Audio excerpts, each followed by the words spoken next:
Well, hi, and welcome everyone. So today we'll be talking about Beekeeper, which is an open sourced backend as a service for a virtual waiting room. And hopefully by the end of today's presentation, you'll understand exactly what that means.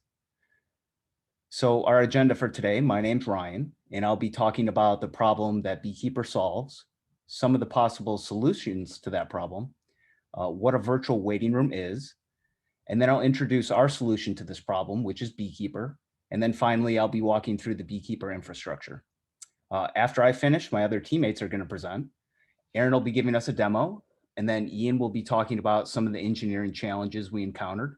And then Justin will be finishing up the discussion of those engineering challenges. And he'll also be talking about the capacity of our infrastructure, how much traffic it can handle, what are the bottlenecks, and he'll be walking through some of the load testing we did. Finally, Justin will conclude by discussing a few potential future features. So what problem does Beekeeper solve? Well, we're talking about a burst of traffic from a promotion or one-off event that overwhelms an existing infrastructure and causes a denial of service. A classic example might be a Black Friday sale. So some company, let's call them the Seal Brewing Company. That's just a fake company for this presentation. They sell beer.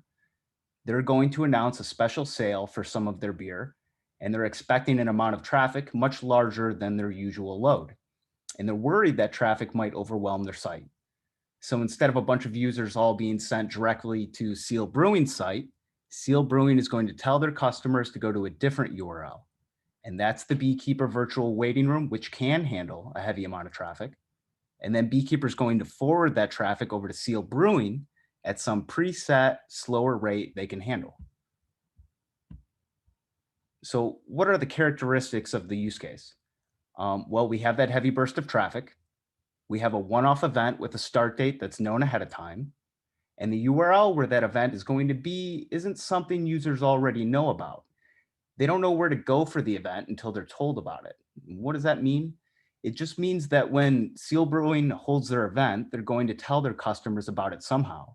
And they're going to do that through typical marketing channels like sending an email blast and posting on social media. And we only mention this because somehow Beekeeper has to get in the middle and intercept this traffic. And the one-off nature of our use case is what allows this to happen. We're not talking about intercepting all of Seal Brewing's traffic 365 days a year here. We're not talking about a DNS change. The waiting room URL can be put in these marketing emails and on these social media posts. Okay, then the last characteristic here.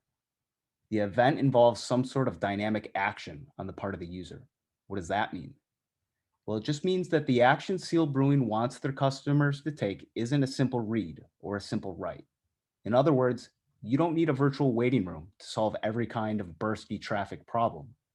The problem a virtual waiting room is trying to solve means that eventually you need the traffic to hit the final destination and do something there.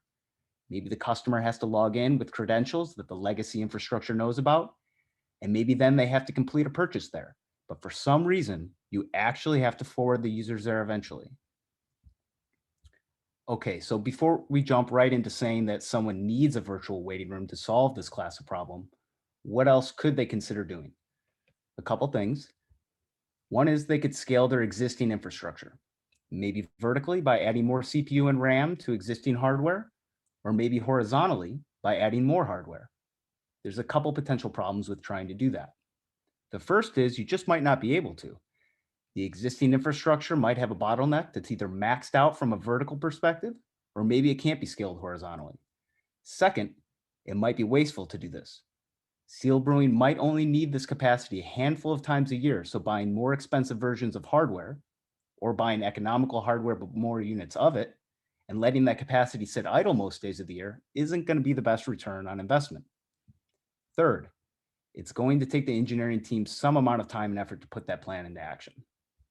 Okay, so another option would be rebuilding the current functionality, but on new infrastructure, perhaps with a cloud provider that can easily scale up and down.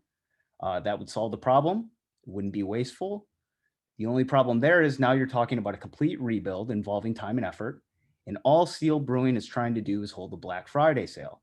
They're happy with their current infrastructure most days of the year, no complaints. They just want to have this one larger event. So at this point, Seal Brewing might be starting to think about a solution they can tack onto their existing infrastructure, like a virtual waiting room. So what is it? What is a virtual waiting room? You probably understand this already. It's just a URL where traffic can queue while waiting to go somewhere else. You can see on the right, it acts like a throttling mechanism that flattens out the rate at which traffic is flowing. So assuming Seal Brewing wants one of these virtual waiting rooms, how would they get one? The first way is they could buy a solution. It turns out virtual waiting rooms are a real thing. Some of the known offerings out there are from Qit, CrowdHandler, and Qfare. If you've ever tried to buy Burning Man tickets or purchase a PlayStation on the release day, you may have been sent to a virtual waiting room that was powered by one of these guys. The downsides to purchasing a solution are cost, and the main one is loss of control. You don't control the infrastructure that backs up the waiting room, and you're reliant on the third party's implementation.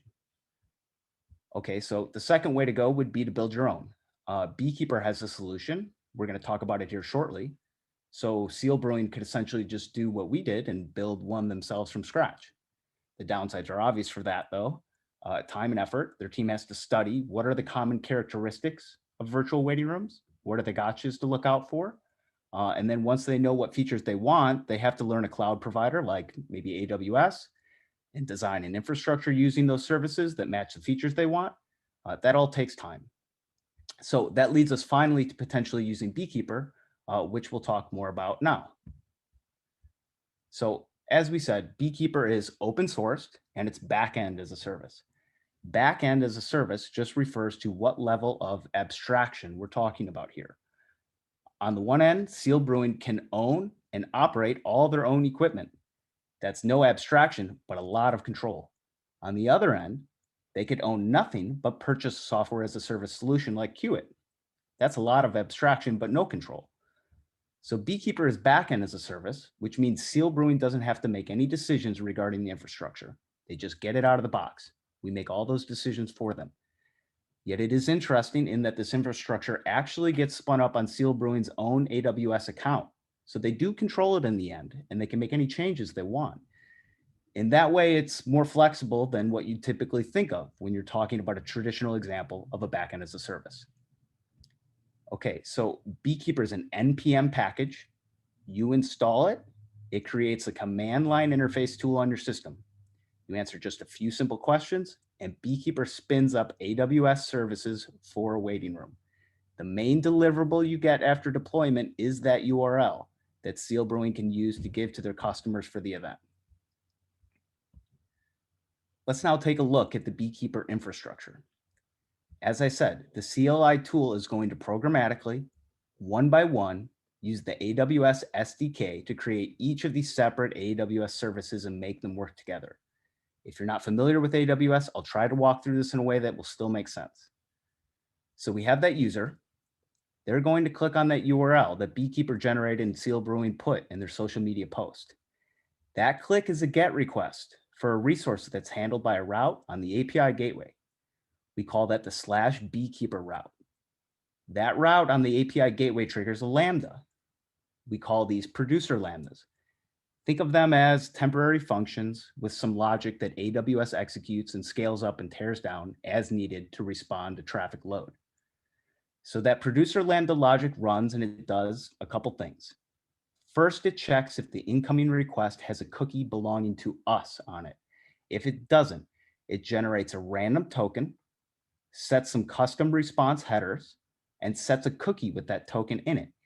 Then the response is made in the form of a 302 redirect and sent back to the client, which causes it to redirect to the waiting room.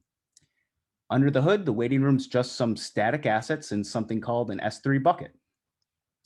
So why did we generate a random token and set a cookie? A waiting room needs a way to track users so that it can decide when to forward them to the final destination. There's a couple different ways we could attract users. We opted for a token and a cookie. Okay, so that's the first part of the story. I'm going to come back to it in a second, but let's go back to that producer Lambda.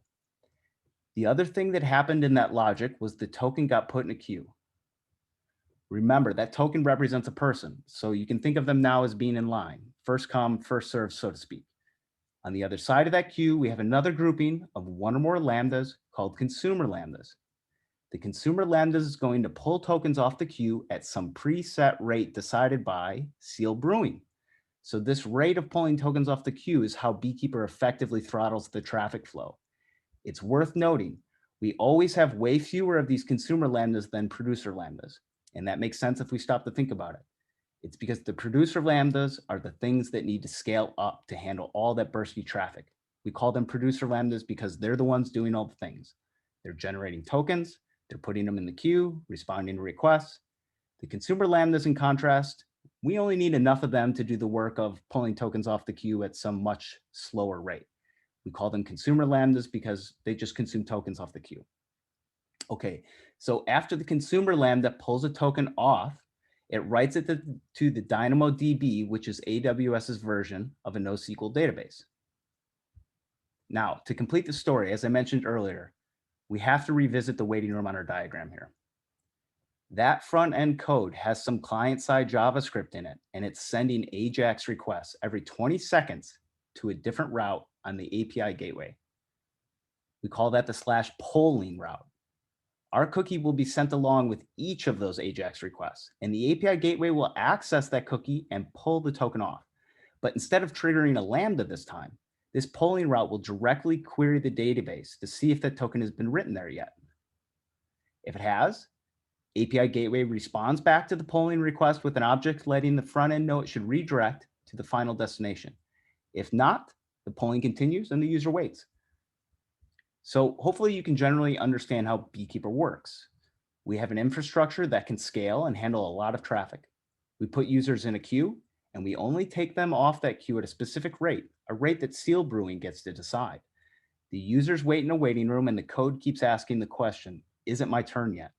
And the answer to that question is either yes or no, depending on whether that user's token has been written to a database. Okay, finally, before I hand things off to Aaron for the demo, I want to say one more thing about who Beekeeper's for. What is the use case? First, we've established that it's for organizations with a one-off event causing bursty traffic, and they're constrained in some way.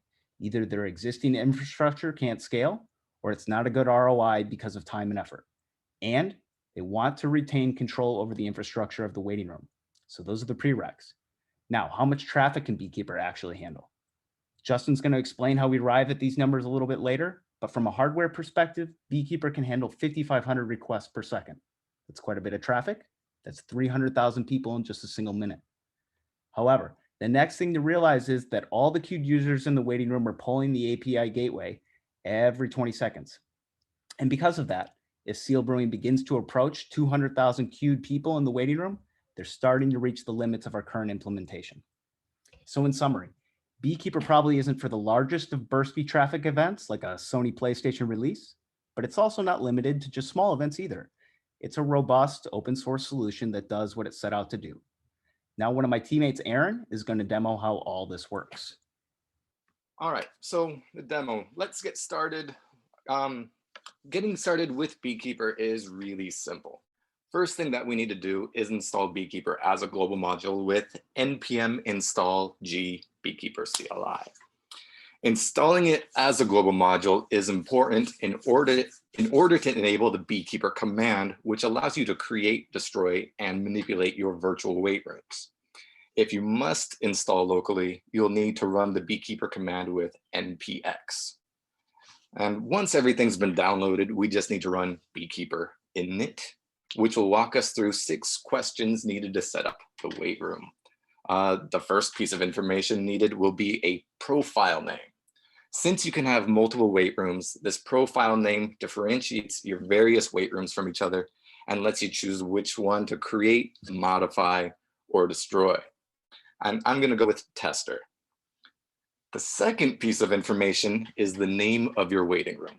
This will be publicly displayed on the online wait room, so it's best to choose something that describes what the wait room is for, such as the name of your company so that your customers know that they're in the right place. If the name of your company is Seal Brewing Co., choose something like Seal Brewing Co. Black Friday Sale.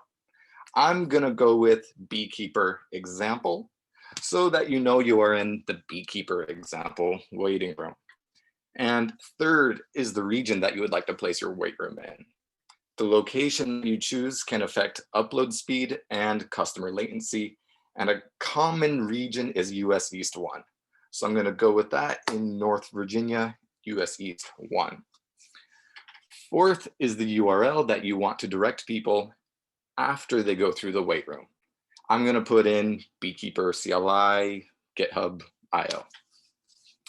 Now, the fifth piece of information is the max amount of users that you want to allow into your website per minute. The ideal amount really differs greatly between websites, and it's best to find your ideal traffic through load testing and tracking analytics. Beekeeper handles a minimum of 10 and goes to the thousands.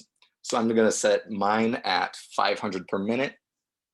And the last piece of information needed is if you want to enable dynamic rate throttling, which will automatically reduce the amount of users going to your site if it detects that your site is slowing down from too many concurrent users. And it's Y for yes. After providing all of the needed information, you will be given a command to deploy your customized wait room, and that is Beekeeper deploy tester. Remember, tester was the profile name that I gave to this wait room. And hit enter. Now, after entering the deploy command, Beekeeper creates a master role, creates an S3 bucket, which contains all of the necessary wait room HTML, CSS, JS, other assets, sets up the simple queue service, also known as SQS, which will contain cookie data for everyone in the wait room. And the command also sets up a DynamoDB database, API gateway, a few lambdas, and connects them all together with all of the required permissions. Now, once it's done, you're given two URLs, the waiting room URL and the client check endpoint. The waiting room URL is what you provide to your customers and put in your promotional emails and materials. Now, over here is the client check endpoint, which can optionally be added to your own backend to prevent people from skipping the queue. I'm going to take the waiting room URL and paste that into my browser. Now, when I hit enter, a Lambda will intercept the request, issue a cookie, send the cookie value to the simple queue service, and redirect me to the wait room. Now, in the wait room, there are a few things to notice. First is the estimated time for you to enter the site. This is calculated by the Lambda querying the simple queue service for the estimated amount of messages, combines that with the user throughput rate per minute, which is provided with the init command, and calculates the estimated wait time. Over here is a countdown timer. Every 20 seconds, an AJAX request is sent to a route on the API gateway, which queries the database for your cookie value, which then returns an object that contains either a truthy or falsy value and may also contain the final endpoint. If your cookie value was found in the database, you are rerouted to the final destination. Even though I was the only one in the wait room, I was not redirected after the first polling cycle. This was because behind the scenes, there's a Lambda that can only be triggered every 60 seconds. This Lambda retrieves messages from the simple queue service and populates the database with the cookie values. And you can only move past the wait room once your cookie exists in the database. And now that I've gotten through the wait room, I'm free to do whatever I came to this website for. Now let's say that the traffic flood has ended, your site can now handle the amount of traffic and you don't need the wait room anymore. But you still have those promotional links scattered across the internet, and you don't want these links leading people to a non-existent page. You have the option of turning off the wait room, and we can do that with Beekeeper off tester. And just wait, there it is. There, the success message lets us know that the wait room is now turned off. And after turning off the wait room, anyone who visits the original link will be sent directly to the endpoint. To demonstrate, I'll take the original URL and paste that back into the browser. Now, as you can see, I was sent directly to the final endpoint. If you're completely done, tear down and cleanup is really simple. Just issue the destroy command, Beekeeper destroy tester. And all of the Beekeeper AWS components, roles, and permissions will be removed. And this can save a lot of headaches, especially if you have multiple apps running on AWS. Also note that the previously provided weight room links will no longer work. If you want to create more weight rooms, all it takes is another Beekeeper init command. And if you forget which weight room accounts you currently have, enter Beekeeper config. Now, as you can see, a Beekeeper weight room is set up really quickly in just a few minutes and cleans up in a few seconds. And that's it for the demo. In this next section, I'm going to talk through some of our major design decisions and take a deeper dive into how each component of the Beekeeper infrastructure works. So when we first set out designing Beekeeper, we started by building out a diagram for a simple weight room using a Lambda edge function deployed on a CloudFront distribution. And CloudFront is Amazon's content delivery network. It works by placing infrastructure or elements geographically closer to a user to reduce latency. This first animation demonstrates users sending requests to a globally distributed system. The benefits of this infrastructure are it was simple, it was fast, and it was globally distributed. But it became difficult to add all the features we wanted. And while functional, this infrastructure did not quite align with other weight room products. We also began to question the need for a globally distributed system. This second animation shows a regional distribution. If our target audience are clients with limited infrastructure serving one-off local events such as concert sales or vaccination appointments, did we really need to use CloudFront, or would it make more sense to deploy the Beekeeper infrastructure in a specific region? We moved towards a more local solution and traded our CloudFront distribution out for an API gateway. An API gateway acts as a front door to our backend services and can be thought of as a beefy reverse proxy. The gateway proved a valuable tool for a number of reasons. It has a very high capacity, which allowed us to use it as a central hub for all of our traffic. It also gives us control over request and response formats. And this control allowed us to abstract route handling logic away from our Lambdas and use the gateway as a direct proxy to other services. By doing this, we were able to both make our Lambda pool more homogeneous and simplify our overall infrastructure. So the Beekeeper gateway uses 3 different routes. The main route is a proxy to the producer Lambdas. And the URL for this route is a link that is given to users to direct them to the waiting room. Accessing this route will invoke a Lambda and either direct the user to the waiting room if the infrastructure is turned on, or to the endpoint if the infrastructure is turned off. The other 2 routes are proxy routes for our database. The routes are similar, but each returns data in a different format based on preset mappings. One route is used internally to pull the database for a user status in the queue, and the other is given to the client as a means to verify a user has passed through the queue.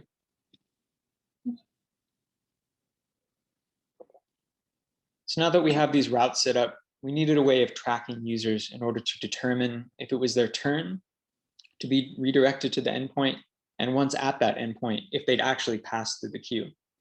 So one potential option was to use cookies to track the user. And in this case, a token is created when the user first visits the Beekeeper promotional link. And that token is sent to the queue for processing, but it's also stored in a user's browser in the form of a cookie. The wait room then uses client-side JavaScript to check if it's the user's turn. And it does this by reading the cookie, and then the API gateway takes the token stored within that cookie and uses it to query the DynamoDB. If it's the user's turn, the DynamoDB would return a truthy value and the endpoint URL. This cookie approach worked, but it meant we had to perform a cross-origin request between our wait room site and the API gateway. And this is because our S3 bucket and our API gateway are deployed on separate origins by default. Cross-origin requests are typically prohibited by the same origin policy unless specific headers are present. So making a request without the required credentials would result in a cross-origin resource sharing error, or a CORS error. So by default, in cross-site XHR or fetch invocations, browsers will not send the required credentials. So to include cookies in a request, a special flag or object must be included. And when responding to a credentialed request, the server must specify an origin in the value of the header instead of specifying a more general asterisk wildcard. Cookies that are set and transferred across origin are commonly referred to as third-party cookies. Historically, third-party cookies have been used by advertisers to track users across different sites. And there's a push by many browsers to do away with third-party cookies and cross-site tracking. A browser that disables cross-site tracking would break this approach to tracking users and break the Beekeeper wait room. A different approach to tracking users might be to use query strings. Instead of setting the token in a cookie, the token would be exposed as a query string parameter in a user's URL. The token would then be visible in the URL string on the wait room site and could easily be retrieved and passed along using client-side JavaScript. This mode of tracking can be augmented further by recording a user's IP address. And by doing this, we could cross-reference a token against an IP address or vice versa. In comparing these two approaches, the pros of using cookies are they're hidden from the user, they're difficult to transfer between users, and cookies are stored by a browser and retained by a browser until the browser's cookies are cleared. So overall, using cookies is a secure option. But cookies can be difficult in that they expose this CORS issue, and that requires specific headers to transfer. Furthermore, Safari by default is beginning to block cross-site tracking, and Chrome is said to follow suit soon. This cross-site tracking can be manual enabled, but for a novice user just entering the wait room, it might be a tall ask. Using query strings solves our CORS issue, but it's not without its own downsides. Query strings are exposed to the user and are therefore less secure. They can be easily manipulated or transferred between users, and if a browser window is closed, the query string will be lost, and a user would need to get a new token and be sent to the back of the line. So these security issues could be mitigated by using a cross-reference such as an IP address, but IP addresses also pose an issue because they are neither static nor unique.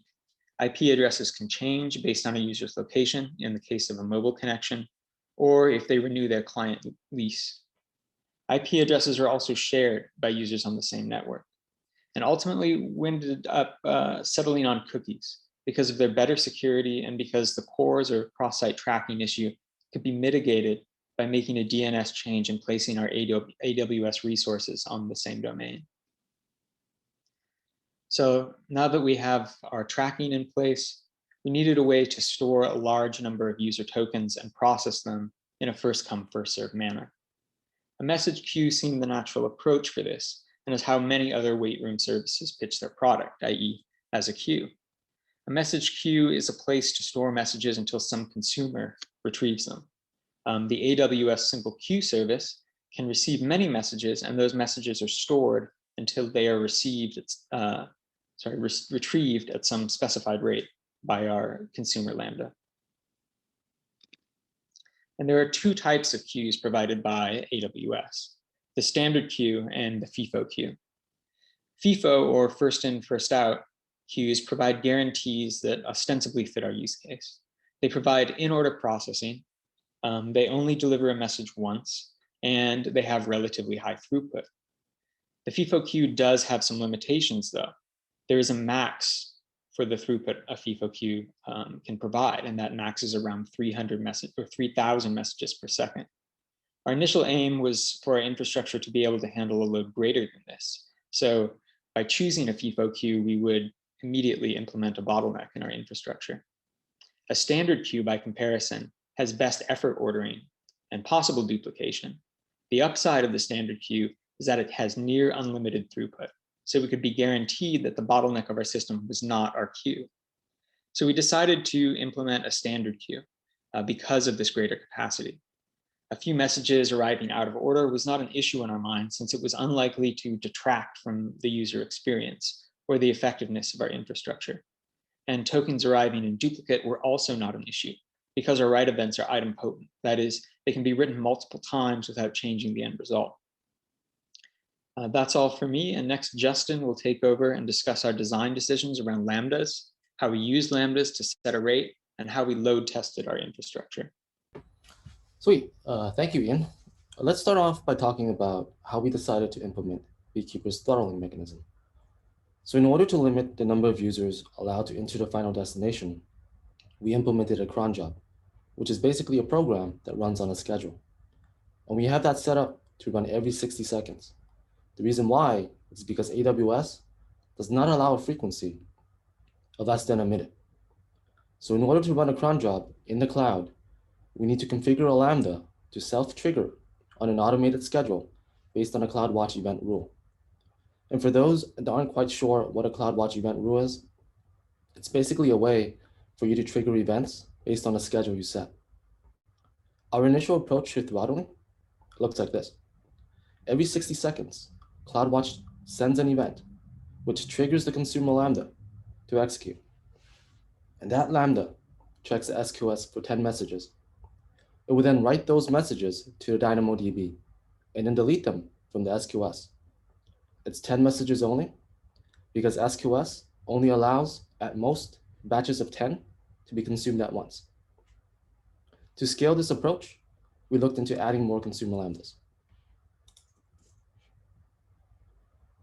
Remember what I said in the previous slide about how the consumer lambdas, they execute once every 60 seconds and then gets 10 messages from the SQS, then writes it to the DynamoDB, and then deletes the messages from the SQS? We can actually increase that rate by adding more consumer lambdas.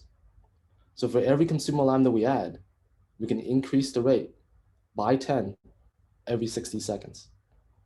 And to put this in a simple example, 3 consumer lambdas can get 30 messages every 60 seconds.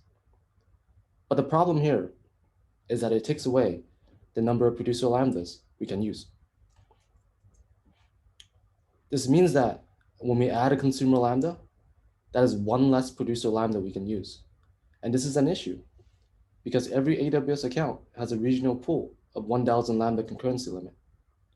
And you probably guessed by now, to allow a larger number of users into the final destination every minute, we would need to add more consumer lambdas. So if 100 consumer lambdas used, that's going to be 900 left for the producer lambdas. And just a quick note before I move on, the 1,000 lambda concurrency limit, it's just a soft limit. You can raise it by calling Amazon. Remember this Beekeeper infrastructure diagram? You know, the one my teammate Ryan showed in the earlier slide? This diagram shows an API gateway as an entry point to the waiting room. And sitting right behind it are the producer lambdas. These lambdas, they get triggered every time a visitor visits the waiting room endpoint on the API gateway. This means the producer lambdas, they're used to handle incoming traffic. And so these lambdas, they need to be able to scale as traffic grows. And when you don't have enough producer lambdas to handle that incoming traffic, those extra requests coming in, those are going to throttle. We were able to accurately send visitors to the final destination with this approach, but it was not scalable. And because of that, we looked into another approach. The second approach we looked into involves having the consumer lambdas run a for loop. What happens is we run a for loop within the consumer lambda, and every loop grabs 10 messages from the SQS, writes it to DynamoDB, and then deletes them from the SQS. And we also give the consumer lambda 60 seconds to complete executing our loops. To determine the number of times the consumer lambda can loop is based on a CLI rate the user sets. This rate is then divided by 10, and it's 10 because it's the max number of messages allowed to get from the SQS at one time. We also did a load test and found out it took on average 322 milliseconds for a single loop to finish. And with that number, we estimated a single consumer lambda can run up to 180 loops, which equates to about 1,800 requests per minute. What this means is that a single consumer lambda using the loop approach is almost equivalent to running 180 consumer lambdas every 60 seconds.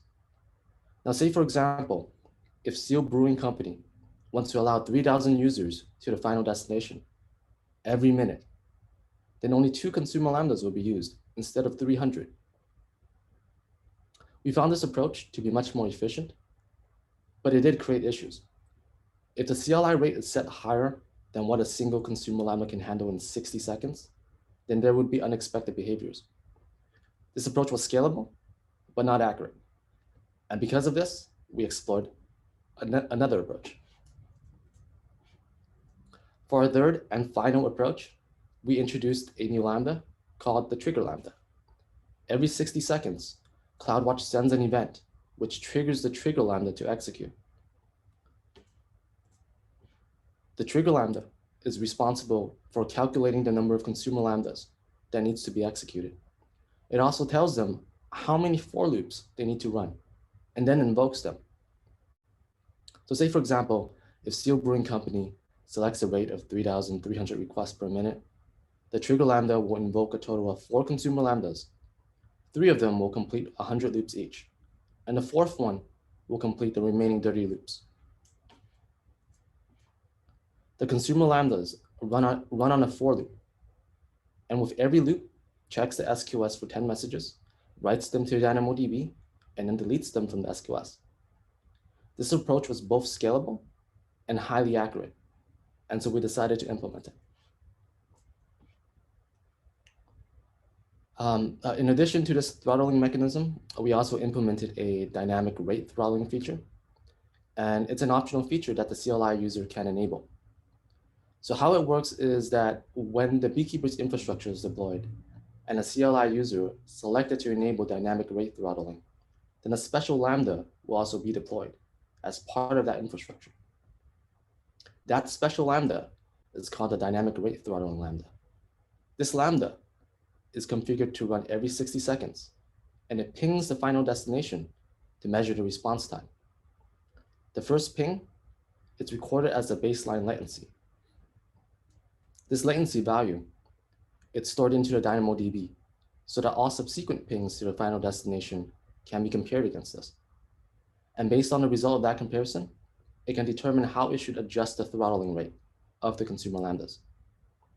Now, say if a lot of users are hitting the final destination endpoint, and let's say it also increased the latency time, then what the dynamic rate throttling lambda will do is reduce the rate of the consumer lambdas so that less visitors are allowed into the final destination.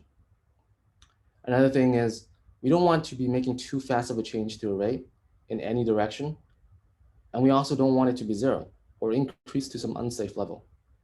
So what we did was build our dynamic rate throttling lambdas with some logic that decreases the amount it can change as it moves farther in one direction. It also takes a slower approach to increasing the rate after a throttle than it does performing a throttle. And now that we're done talking about throttling, let's talk about Beekeeper's infrastructure capacity. We'll look into how we load tested Beekeeper's infrastructure, some of AWS limitations, and some of the bottlenecks we identified from the load test. We decided to load test using Artillery. And Artillery is a load testing tool that we run on our own machine. From the results of our load test, we were able to find our system limits.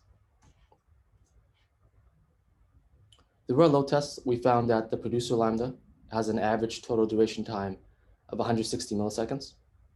And just to be clear, this duration time factors in both the lambda cold start time and the invocation time.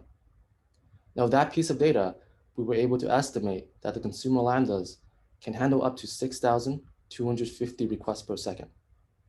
And these estimates led us to believe that the bottleneck of our system is the producer lambdas and S3 bucket.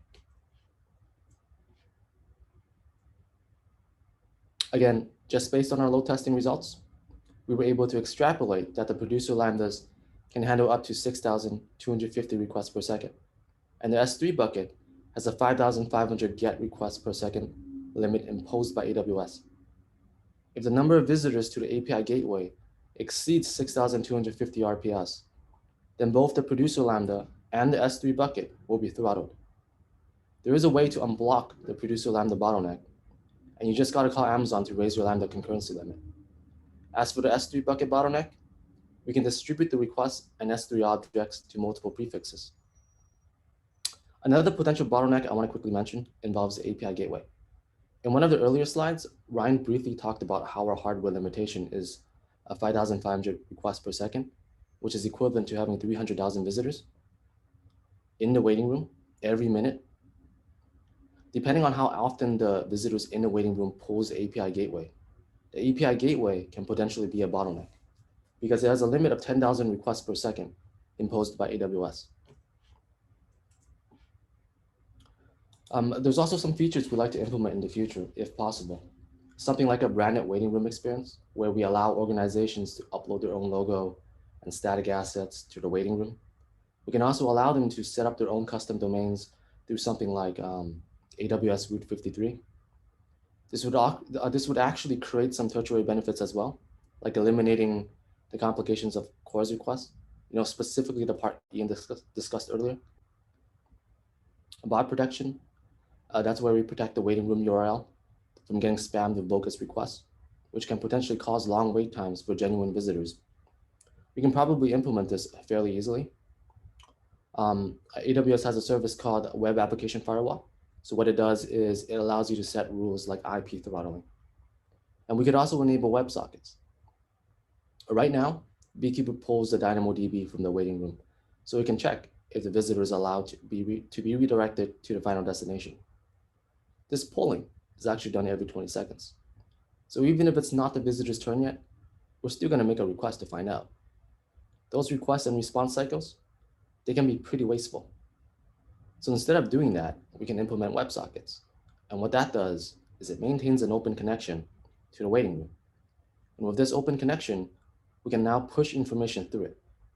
Doing it this way might actually be more efficient because it's just a single request and response cycle to establish that initial connection.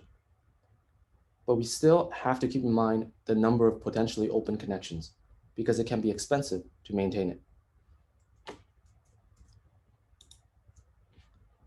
Thank you all for watching our presentation today. Here are the folks that built Beekeeper. We're now open for Q&A. If you have any questions, feel free to drop them in the chat.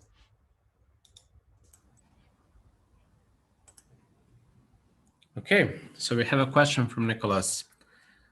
Was the architecture you ended up with the same architecture you originally envisioned? Were there any major changes you had to make to the system you had in mind as you went through the development process? I think I could take this one. Thanks, Nick, for the question. The first one was a bit different. It was an S3 bucket for the waiting room static assets. And that S3 bucket was on a CloudFront distribution.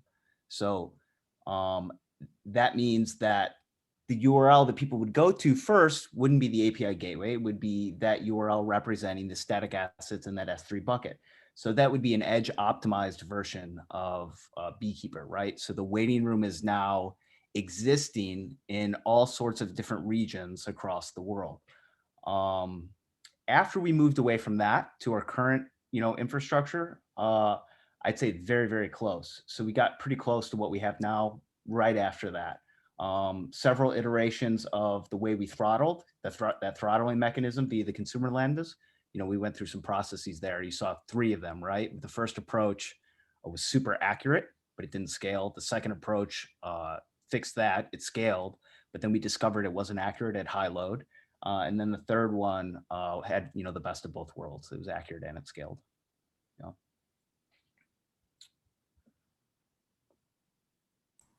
Okay, next question. How was your teamwork experience? I can answer that one. I think we worked really well as a team. We didn't have any personal conflicts, and the entire project seemed to go quite smoothly. We ended up pair programming for most of this project. I think it wasn't until the end where we had some, kind of little pet projects or loose ends that people went off on their own.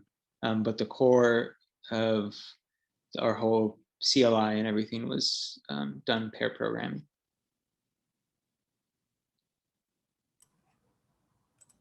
Okay, next question. Do you guys have any war stories of interesting bugs or problems you solved along the way?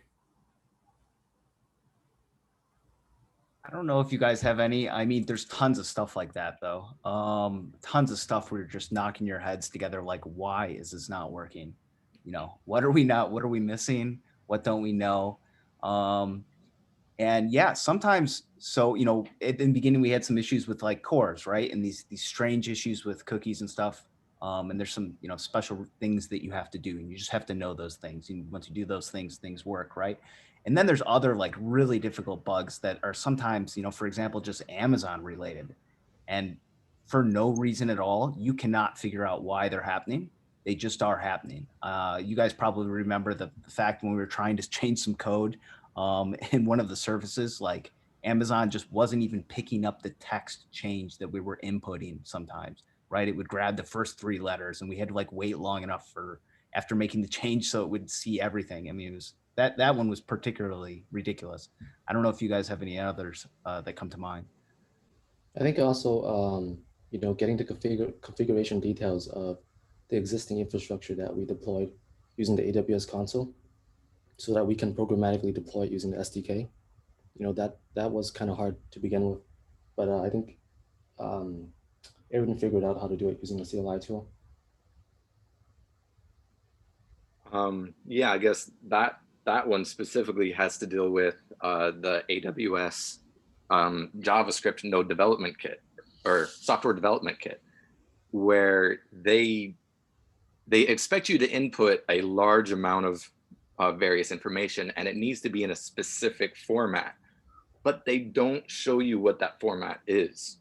So the only option that you can do is to first build it on the AWS console and then pull everything down with the CLI and then figure out where those pieces go. So that was fun. Okay, Graham is asking, love the presentation and great diagrams. For choosing a standard queue, you mentioned that the trade-off for scalability was best effort ordering.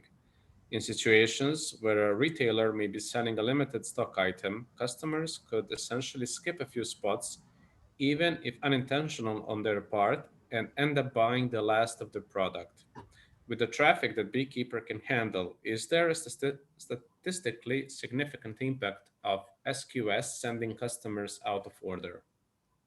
Yeah, I love the question, Graham. So you're just taking note of the fact that, yeah, since we went with the non-strict FIFO queue, right, the regular queue that has all that unlimited throughput, the trade-off is we might get some duplicates, we might get some out of orderness. And you're saying the example you have here is that, you know, that might matter in some situations like this retailer that has limited stock.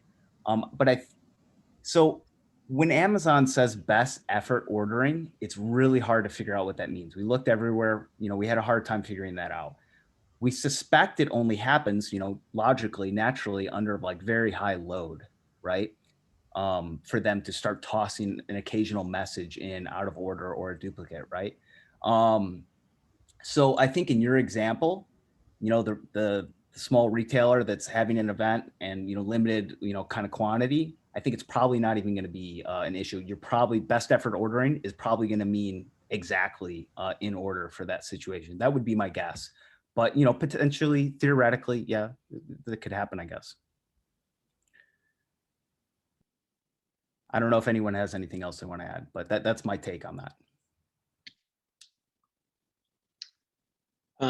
Yeah, I think that's a great answer. Yeah, Amazon ditto that Amazon is quite vague on what best effort ordering means, or how exactly you would have messages coming out of order.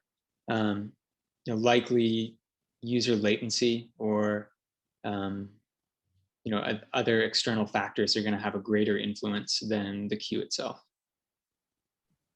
That's a super good answer. I just want to like make that more clear. Like if you have someone from Chicago, I forgot about that. If you have someone from Chicago and someone from LA, right? And you know, the retailers in Chicago, they deployed the Beekeeper infrastructure, you know, and US East 2.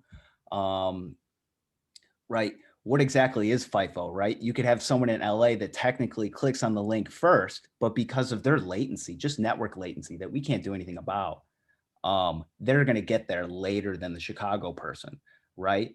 And we suspect that, you know, when you're talking about user latency like that, Chicago, LA, I mean, you're talking about, you know, hundreds of milliseconds, right? And we suspect that the best ordering issues with Amazon are really single digit milliseconds, if not microseconds.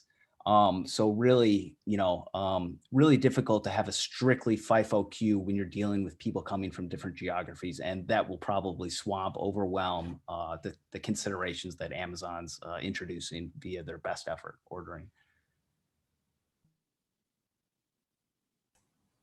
Okay, that was the last question. Any final words?